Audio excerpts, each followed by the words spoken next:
Hello students, welcome to M2L। आज हम फिर से एक और वीडियो लेकर आए हैं और वो वीडियो भी हम लेकर आए हैं एक और अनसीन पैसेजेस के बारे में। तो अनसीन पैसेज आपके जो पेपर्स होते हैं, आपके जो एग्ज़ाम होते हैं, उसमें कम से कम 2 अनसीन पैसेज आपके आते ही हैं। तो इसमें आप जितना ज़्यादा अनसीन पैसेजेस प्रैक्टिस कर लेंगे उतना आपके लिए बेटर रहेगा। तो इसलिए हम एक और वीडियो लेके आपके सामने आ गए हैं। अनसीन पैसेजेस को हम पढ़ेंगे आज हम 2 पैसेजेस और करेंगे।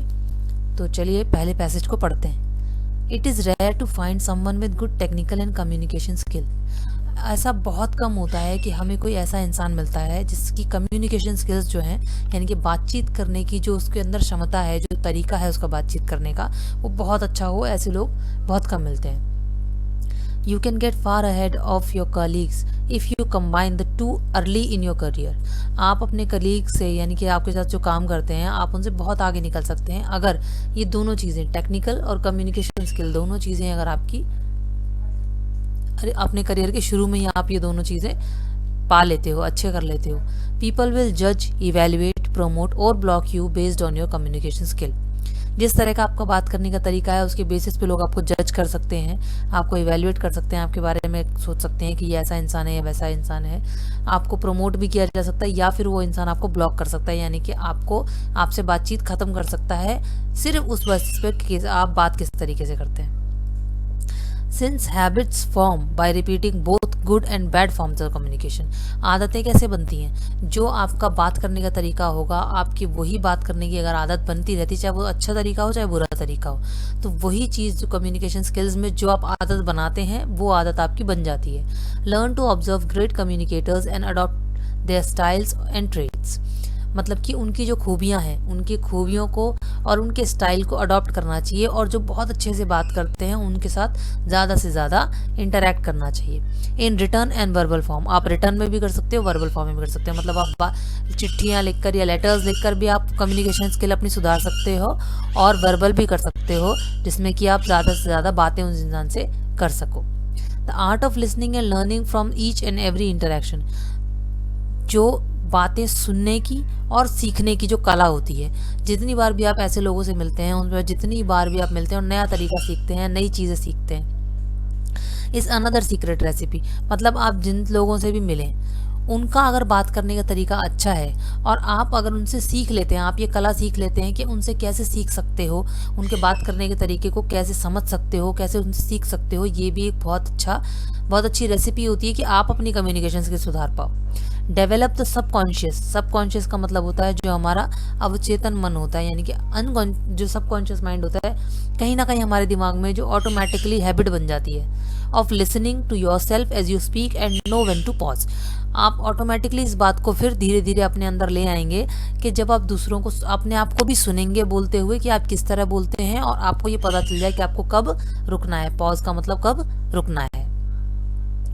Learning what not to say is probably more important than learning what to say. ये सीखना कि आपको कब क्या नहीं कहना है, ये ज़्यादा ज़रूरी होता है बजाय कि ये सीखने की कि आपको कब क्या कहना है। मतलब कि कब आपको चुप होना है ये आपको ज़्यादा पता होना चाहिए बजाय कि कब आपको क्या कहना है ये पता होने की। एज योर करियर डेवलप्स, जैसे जैसे आपका करियर बढ़ता है, you will realise that the wise speak less. आप जैसे जैसे करियर में अपने आगे बढ़ेंगे, आप ये समझेंगे कि जो इंसान जितना समझदार होगा वो उतना कम बोलेगा। Speak when you have value to add, else refrain. Refrain का मतलब होता है बचना, ये दूर रहना। मतलब कि आप तभी बोलें जब आपकी बात की कोई वजन पड़ रहा हो, उस बातचीत पर अगर आपकी बात को कोई वजन पड़ता है, कोई वैल्यू ऐड होती है, तभी आप बोलें, अदरवाइज उसको इग्नोर करें। Poorly constructed emails with grammatical errors are acceptable between friends. आप कोई भी ईमेल लिखते हैं या कोई लेटर लिखते हैं, उसमें दुनिया भर की आप गलतियां करते हैं, स्पेलिंग की गलतियां करते हैं, ग्रामेटिक एरर करते हैं, ग्रामर की गलतियां करते हैं, तो वो क्या है, दोस्तों के बीच में चल जाता है। But they should be seriously avoided while communicating formally with your seniors. लेकिन जब आप अपने सीनियर से बात कर रहे होते हो तो आपको ये चीज़ अवॉइड करनी चाहिए। आपकी जो तरीका है लिखने का, आपकी ग्रामेटिकल एरर नहीं होनी चाहिए, स्पेलिंग की एरर नहीं होनी चाहिए। Avoid any communication in an emotional state when you might say things you will regret later. कभी भी जब आप इमोशनल होते हैं या आप बहुत भावुक हो जाते हैं तो आपको ऐसी चीज़ें कहने से बचना चाहिए जिसका आपको बाद में पछतावा हो। रिग्रेट का मतलब होता है पछतावा होना। One unnecessary word uttered at the wrong time. Uttered का मतलब होता है बोला गया। एक ऐसा शब्द जो बोला जाए अननेसेसरी, मतलब जिसकी ज़रूरत नहीं है, एक ऐसा शब्द, ऐसा गलत टाइम पे बोला हुआ शब्द या फिर गलत जगह पर बोला हुआ, कैन रूइन अ रिलेशनशिप, एक रिलेशनशिप को बर्बाद कर सकता है, करियर को बर्बाद कर सकता है और इवन आपकी लाइफ को भी बर्बाद कर सकता है। Such is the power of words, शब्दों में इतनी शक्ति होती है। If such thing happens you should immediately apologise, अगर ऐसा कुछ होता भी है तो आपको इमीडिएटली माफ़ी मांगनी चाहिए। Else it may haunt you for life, और अदरवाइज ये पूरी लाइफ आपको परेशान करती रहेगी ये चीज़ कि आपने इंसान को गलत जगह पर गलत बात बोल दी। Another problem to overcome, overcome का मतलब होता है जीत लेना उस चीज़ से, ठीक है।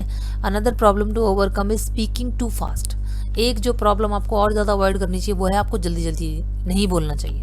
Since our minds are working faster than our speech, क्योंकि हमारा दिमाग हमारे बोलने की शक्ति से ज़्यादा तेज़ काम करता है, we are incline to speak fast, इसीलिए हम जल्दी जल्दी बोलते हैं। This does not necessarily mean that the person hearing it will get it any faster, इसका मतलब ये बिल्कुल नहीं होता कि जो इंसान आपको सुन रहा है वो आपको ज़्यादा जल्दी सुन लेगा जितना जल्दी आप बोल रहे हैं। ऑन द कॉन्ट्ररी, और दूसरे हाथ पर देखा जाए तो it is always the reverse, और हमेशा इसका उल्टा होता है, मतलब कि आप जितना जल्दी बोल रहे हैं सामने वाले को उतना धीरे समझ में आता है। So slow down and think before you speak, इसीलिए शांत होकर धीरे धीरे आराम से अपनी बात बोलिए, सोचिए पहले क्या बोलना है आपको। When I get ready to speak to people, Abraham Lincoln said, Abraham Lincoln ने एक बार कहा था कि जब मैं लोगों से बोलने के लिए खुद को तैयार करता हूँ, I spend 2/3 of the time thinking what they want to hear and 1/3 thinking what I want to say, मतलब कि जब मैं अपने आप को बोलने के लिए लोगों के सामने तैयार करता हूँ तो पूरे वक्त में से 2/3 वक्त तक मैं ये सोचता हूँ कि लोग क्या सुनना चाहते हैं, और 1/3 वक्त में मैं ये सोचता हूँ कि मैं क्या बोलना चाहता हूँ। Adding humour and wit is also essential, मतलब कि बातों को मजाकिया तरीके से बना देना भी ज़रूरी होता है, लाइट रखना बातों को। बट रियलाइज, लेकिन आपको ये एहसास होना चाहिए that not all jokes are funny and observe certain boundaries, आपको ये भी पता होना चाहिए कि हर एक मजाक जो है वो फनी नहीं होता, हंसी लाने वाला नहीं होता है, इसलिए अपनी जो सीमाएं हैं वो ध्यान रखनी चाहिए। Never say anything that could offend, offend का मतलब होता है कोई किसी को बुरा लग जाए, ऐसी कोई बात नहीं कहनी चाहिए जो किसी को बुरी लग जाए। Remember you are not a comedian, आपको ये याद रखना चाहिए कि आप कोई कॉमेडियन नहीं है। Who must offend as many people as you can to be witty, आप कोई कॉमेडियन नहीं है जो किसी को आप किसी का मजाक उड़ा दें, या फिर फ़नी बने रहने के लिए कि आप तो बहुत फ़नी हैं उसके लिए आप किसी को मजाक उड़ा दें, किसी के बारे में कुछ ऐसा बोल दें जिसको बुरा लग सकता है। आप कोई कॉमेडियन नहीं है, आप एक नॉर्मल इंसान हैं, और नॉर्मल इंसानों का काम है कि बोलने से पहले सोच लिया जाए, ठीक है। ये आपका पैराग्राफ हो गया। आपका पहला क्वेश्चन है आता है why is it necessary to have good communication skills, good communication skills होना क्यों ज़रूरी है। बिकॉज पीपल विल जज, इवेल्युएट, प्रमोट और block you based on your communication skill. क्यों? क्योंकि लोग आपको जज करेंगे, इवेल्युएट करेंगे, प्रमोट करेंगे और ब्लॉक कर देंगे जस्ट किसके आधार पर, आपकी कम्युनिकेशन स्किल्स के आधार, कि आपका बात करने का तरीका कैसा है, इस बात के आधार पर। सेकेंड क्वेश्चन है how can communication skills be developed, अपनी कम्युनिकेशन स्किल्स जो है होती हैं आपकी, उनको आप कैसे सुधार सकते हो। Bye repeating both good and bad forms of communication, जिसमें कि आप क्या कर सकते हो, रिपीट कर सकते हो, मतलब कि एक आदत बन जाती है आपकी। आप वो आपके ऊपर डिपेंड करता है कि आप अच्छे तरीके से बोलना सीखते हो या बुरे तरीके से बोलना सीखते हो, पर जैसे भी सीखते हो वो आप बार बार करते हो और वो आपकी आदत बन जाता है। Learning to observe great communicators, आप क्या कर सकते हैं कि जो बहुत अच्छे से बात करते हैं उनको ऑब्जर्व कर सकते हैं, उनको देख सकते हैं, उनसे सीख सकते हैं। Adopting there style and traits, उनके स्टाइल को और उनकी आदतों को, उनकी खूबियों को अपना लें। In return and verbal forms, चाहे वो रिटर्न फॉर्म में हो यानी कि लिखित में हो या फिर मौखिक में बोला गया हो। अगला क्वेश्चन है what according to the writer should be avoided while communicating, हमें राइटर के अकॉर्डिंग बात करते समय क्या अवॉइड करना चाहिए।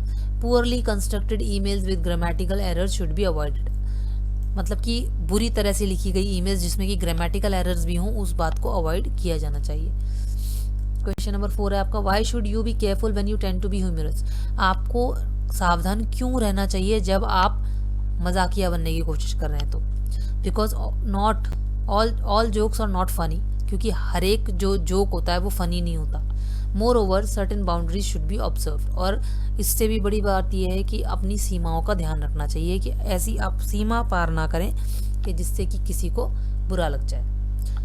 अब इस क्वेश्चन में वो कह रहा है choose the most appropriate meanings of the given words of the option, मतलब कि ये आपको वर्ड दिया हुआ है और ये इसके ऑप्शन दिए हुए हैं 4, इसमें से बताना है कि इसका जो मीनिंग है सबसे अच्छा मीनिंग कौन सा बता रहा है इसका। एस्टिमेट, अज्यूम, पनिश और रिवॉल्व, इसका आंसर है अज्यूम। इवेल्युएट का मतलब अज्यूम करना यानी कि मान लेना, लोग आपको मान लेंगे, आपके बारे में धारणा बना लेंगे जैसे कि आप उस हिसाब से जिस हिसाब से बात करोगे। ट्रेट का मतलब मैंने आपको बताया था, ट्रेट का मतलब खूबियां होता है यानी कि क्वालिटी। अटर का मतलब मैंने आपको बताया था, अटर का मतलब होता है बोलना, तो बोलने को हम क्या कहते हैं, और स्पीक। हॉन्ट का मतलब होता है डराना, तो डराने में क्या होता है, ट्रबल, यानी कि वो चिंता, आपको आपके दिमाग में चिंता हमेशा बनी रहेगी। चलिए एक पैसेज खत्म हो गया हमारा, ये हमारा आ जाता है सेकंड पैसेज। सेकंड पैसेज है हमारा, पढ़ लेते हैं इसको भी, दिल्ली के बारे में है। The haze that blanketed Delhi last week was in the making over several days. वो हेज यानी कि वो कोहरा, ऐसी जो कहते हैं कवरिंग हो जाती है, छाया हो जाती है, उसने ब्लैंकेटेड दिल्ली मतलब दिल्ली को पूरा कंबल की तरह ढक दिया पिछले हफ्ते। वो was in making over several days, वो काफ़ी दिनों से बनता जा रहा था, मतलब कि कोहरा धीरे धीरे जो ये धुंधलापन था ये धीरे धीरे बढ़ता जा रहा था। As more and more among us develop respiratory complications from severe outdoor pollution and government grapple with menace. क्यों? क्योंकि ये धुंधलापन जो था वो कोहरे की वजह से नहीं था, ये धुंधलापन पॉल्यूशन की वजह से था जो कई दिन से बढ़ रहा था। तो as more and more among us develop respiratory complications, respiratory होता है सांस लेने में, कॉम्प्लिकेशंस होता है तकलीफें। तो जैसे जैसे बढ़ता जा रहा था ये, वैसे वैसे लोग क्या डेवलप कर रहे थे, क्या बढ़ता जा रहा था उनके अंदर, सांस लेने की तकलीफें बढ़ती जा रही थी। किस वजह से? सिवियर, बहुत बुरे आउटडोर पोल्यूशन की वजह से, बाहर जो पॉल्यूशन हो रहा था। And governments grapple with menace, और इस घटना, ये जो बाहर बहुत बुरा हाल हो रखा था, इससे गवर्नमेंट किस तरह हैंडल कर रही थी उससे। We take a look at air pollution around the world and why India with China continues to dominate pollution related deaths. मतलब कि हम इस बात पर एक नज़र डालते हैं कि कैसे पूरी दुनिया में इंडिया और China continues to dominate pollution, मतलब कि सबसे ज़्यादा पोल्यूशन इंडिया और चाइना में होता है, पोल्यूशन रिलेटेड डेथ्स सबसे ज़्यादा चाइना में होती हैं। Burning of fossil fuels like coal is a main source of air pollution. वायु प्रदूषण का सबसे मुख्य कारण क्या है आपका? फॉसिल फ्यूल, मतलब कि ईंधन जलाना, जैसे कि कोयला, कोयले को जलाना सबसे ज़्यादा एयर पोल्यूशन करता है। A fallout of increasing urbanisation and industrialisation, ये एक बहुत बड़ा कहते हैं फॉल आउट है, मतलब कि बहुत बड़ी कमी है। किस वजह से? जैसे जैसे शहर बनते जा रहे हैं, शहर बसते जा रहे हैं, औद्योगिकरण होता जा रहा है, इंडस्ट्रियलाइजेशन होता जा रहा है, औद्योगिकीकरण होता जा रहा है, इससे सबसे बड़ी कमी क्या आई है? उसके लिए क्या करते हैं ये लोग? सबसे ज़्यादा कोयले का इस्तेमाल करते हैं, कोयला जलाते हैं, और जिससे एयर पोल्यूशन होता है। The two most common pollutants linked to fuel combustion and industry activity are sulfur oxide and nitrous oxide। वो कह रहा है कि सबसे ज़्यादा जलने वाला जो केमिकल होता है, सबसे ज़्यादा pollutants का मतलब होता है सबसे ज़्यादा पोल्यूशन फैलाने वाले, फ्यूल कंबशन यानी कि किसी भी ईंधन को जब जलाया जाता है तो जो प्रदूषक तत्व निकलते हैं ना, जो प्रदूषण एक्चुअली फैलाते हैं, तो इन ईंधनों को जलाने से सबसे ज़्यादा जो प्रदूषक तत्व निकलते हैं वो कौन से होते हैं? Sulphur dioxide and nitrous oxides. These react in the atmosphere to form particular matter, PM जिसे बोलते हैं। मतलब कि ये हवा में जाते हैं और हवा में जाने के बाद हवा के साथ ये एक मैटर यानी कि एक अलग तरीके का तत्व बना लेते हैं। The tiniest microscopic particulate matter less than 2.5 microns in size. A micron is a thousands of a millimetre, मतलब कि वो कह रहा है जब ये हवा में जाते हैं तो बहुत ही छोटे छोटे, बिल्कुल माइक्रोस्कोपिक, जिसे हम देख भी नहीं सकते, ऐसे मैटर को बना लेते हैं जिसका साइज कितना होता है? 2.5 माइक्रॉन्स। और माइक्रॉन्स कितना होता है? 1 मिलीमीटर का 1000वां हिस्सा, उतने छोटे जिसको हम अपनी आंखों से देख भी नहीं सकते हैं। इस साइज के मैटर जो है हवा में तैरने लगते हैं। एंड हेंस कॉल्ड PM25, जिसे क्या कहा जाता है लास्ट में? PM25 is the most lethal. Lethal का मतलब होता है जानलेवा, ध्यान रखें, लीथल का मतलब होता है जानलेवा। Because these lodge deep in the dense but fragile network of alveoli in our lungs. जो हमारी लंग्स के अंदर जो हमारी एल्वियोली होती है, हमारे फेफड़ों में, उसको सबसे ज़्यादा नुकसान पहुंचाती है, क्योंकि हमारी फेफड़ों का ये नाजुक हिस्सा होता है, जिसे एल्वियोली कहते हैं। ये हमारे फेफड़ों का नाजुक हिस्सा होता है और ये वहाँ जाकर हमारी सांस के साथ वहाँ जाते हैं और वहाँ जाकर बैठ जाते हैं, जिसकी वजह से इसको बहुत ज़्यादा नुकसान पहुंचता है, eventually leading to chronic lung disease. Chronic का मतलब भी जानलेवा होता है, lung disease and breathing distress, जिससे क्या होता है आगे जाकर फेफड़ों की बीमारियां होती हैं और सांस लेने में तकलीफ होती है। Developed economics didn't escape air pollution, जैसे जैसे हमारी अर्थव्यवस्था बढ़ती जा रही है लेकिन उससे वायु प्रदूषण में कोई कमी नहीं आई है। The earliest records country wise of SO2 emissions go back to 1850s। वो कह रहा है कि सबसे पहले जो रिकॉर्ड किया गया था कि सल्फर डाइऑक्साइड कहाँ पर सबसे पहले मतलब कि हवा में मिली थी, इस पॉल्यूटेंट का कब पता चला था, इस प्रदूषक तत्व का कब पता चला था, तो वो अगर पीछे की बात करें तो वो कहाँ तक जाता है टाइम, सन 1850 तक। एज यूरोपियन इंडस्ट्रियलाइज्ड, जैसे जैसे यूरोप का औद्योगिकरण हुआ, there was a rapid rise in sulphur pollution. Sulphur का जो प्रदूषण था उसमें बहुत तेजी आ गई थी।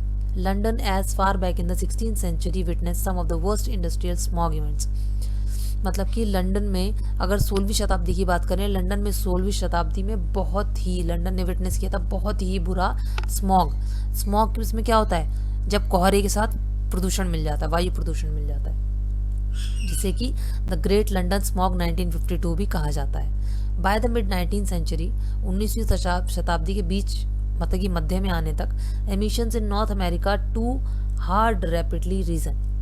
मतलब कि जब तक हम 19वीं शताब्दी के मिडिल में आए, जो नॉर्थ अमेरिका का माहौल था वहाँ पर भी जो इतने प्रदूषक तत्व थे वो बहुत बड़ी मात्रा में निकलने लगे। एज इकोनॉमिक्स प्रॉस्पर, जैसे जैसे अर्थव्यवस्था हमारी समृद्ध होती गई, एमिशंस ग्रो, और उसी तरह से प्रदूषण भी बढ़ता चला गया। बाय द 1980s, 1980 में आने तक SO2 emissions, SO2 है आपका sulphur dioxide, SO2 emissions had peaked in North America and Europe। 1980 का दशक आने तक जो ये SO2 का एमिशन था, यानी कि SO2 जो प्रदूषक तत्व हवा में मिलने की जो मात्रा थी, वो नॉर्थ अमेरिका में और यूरोप में पीक पर पहुंच गई, मतलब टॉप पर पहुंच गई। फॉलोड जिसके बाद साउथ अमेरिका आया। All three regions therefore saw a downward trend. इसके बाद इन तीनों जगहों पर बहुत ज़्यादा डाउनवर्ड ट्रेंड आ गया, मतलब कि वहाँ पर बहुत नुकसान होने लगा। Enter the hypothesis that SO2 emissions follow a curve of rise, peak and decline. वो कह रहा है कि अगर हम ऐसा हाइपोथेसिस लें और मान लें कि जो सल्फर एमिशन है वो अब कर्व बनता है, मतलब कि पहले बढ़ा, फिर पीक पर पहुंचा और फिर डिक्लाइन हो गया, मतलब कि कम हो गया। अगर हम ऐसा मान लें, कॉल्ड द एनवायरमेंटल कजनेट्स कर्व, जिसको कि क्या कहते हैं, एनवायरमेंटल कजनेट्स कर्व यानी EKC, that links environmental degradation with economic development. वो जो दिखाता है कि जैसे जैसे इकोनॉमिक बढ़ती गई, अर्थव्यवस्था बढ़ती गई, वैसे वैसे प्रदूषण उसको हमारे वातावरण को नुकसान होता गया। It helps to explain how both Europe and America started off with a dirty period of industrialization। ये हमें बताने में मदद करता है कि किस तरह यूरोप और अमेरिका में जो औद्योगिकरण था वो बहुत ही गंदे तरीके से, गलत तरीके से शुरू हुआ था। By the 1980s emissions had peaked and then declined। मतलब कि यहाँ पर ये कह रहा है कि 1980 के ज़माने में यहाँ पर पीक आ गया था और उसके बाद वो वापस कम होना शुरू हो गया। People died as a result of outdoor air pollution in 2016। 2016 में इस वायु प्रदूषण की वजह से बहुत लोगों की मृत्यु भी हुई। Asia accounted for 3 million. सिर्फ एशिया महाद्वीप में 3 मिलियन यानी कि 30 लाख लोगों की मृत्यु हुई। China and India saw 1.1 million and 1.2 million deaths. 2018 में इंडिया और चाइना में 1.1 मिलियन और 1.2 मिलियन मृत्यु वायु प्रदूषण की वजह से हुई। ठीक है, चलिए, इसमें इसने कहा है ऑन द बेसिस ऑफ अपनी समझ के हिसाब से, अबव पैसेज के हिसाब से आपको नीचे दिए गए क्वेश्चन है, उसमें आपको क्वेश्चन का आंसर देना है। पहला आप देखो, dash covered Delhi last week. किसने कवर्ड कर लिया था? हमने पहले ही बिल्कुल यहाँ पढ़ लिया था, हेज। ठीक है, सीधा सीधा यहाँ पर हेज लगा देंगे। Respiratory complications are caused by respiratory, सांस लेने में तकलीफ किस वजह से होती है? Chemical present in the air, dust particles spread all around, outdoor pollution या फिर unhealthy food habits. Outdoor pollution, ठीक है, हम बाहर के प्रदूषण की बात कर रहे हैं ना, तो इसकी वजह से पोल्यूशन होता है। इंडिया एंड चाइना डोमिनेट, किस चीज़ में डोमिनेट करते हैं, किस चीज़ में सबसे ऊंचा स्थान रखते हैं वो लोग? पोल्यूशन रिलेटेड डेथ्स में। ये आपका थर्ड ऑप्शन आ गया, pollution related deaths. Air pollution is mainly caused by dirty surrounding, cow dung burning, burning of fossil fuel like coal. मैंने आपको बताया था कि जिस प्रकार के ईंधन वगैरह जलाने से सबसे ज्यादा पोल्यूशन जो है वो मुख्य कारक है इसका, तो ये आपका आंसर आ गया। वो कह रहा है the two most common pollutants, सबसे ज्यादा दो मुख्य हमने कौन से बताए थे प्रदूषक तत्व, carbon dust particles, nitrogen other gases, sulphur dioxide nitrous oxide और hydrogen phosphorus and potassium, sulphur dioxide and nitrous oxides, ये हमने पढ़े थे। अगला बोलता है वो the tiniest microscopic particulate matter that is less than 2.5 micron in size is known as, किसको क्या कहा जाता है, PM25। PM2.5 हम पढ़ चुके हैं ऊपर, PM2.5 बोलते हैं उसे।